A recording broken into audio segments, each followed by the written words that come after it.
Andiamo a vedere se si vede qualcosa, se ce n'è qualcuno. Niente, terra e basta. L'indomani mattina mio marito è andato nel campo.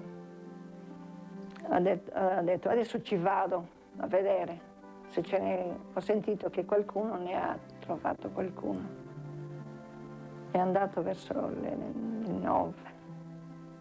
Quando era un po' distante del campo, ha visto come una cosa lucida, sembrava che una luce, veniva una luce dal campo, da lontano. Ma cosa c'è nel campo? Cosa è successo? Come è arrivato lì? Si è dovuto fermare con la macchina perché non capiva più niente. Ma è pieno di fiori.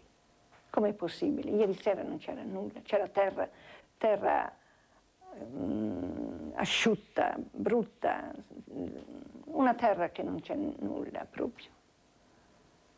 Scende dalla macchina, si avvicina, il campo era pieno, pieno, c'erano certi mazzi, così.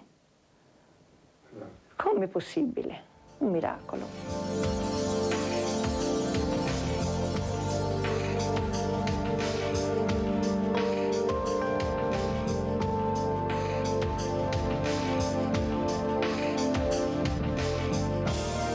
Formatasi la matassa degli stimmi appena staccati, arriva il momento della feidatura.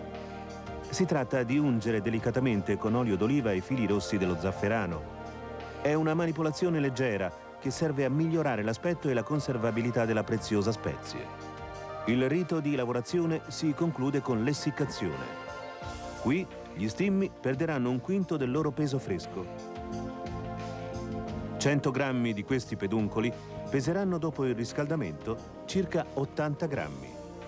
Lo zafferano, ben sparpagliato, viene collocato accanto ad una fonte di calore, tra i 35 e i 45 gradi. Quando si seccherà,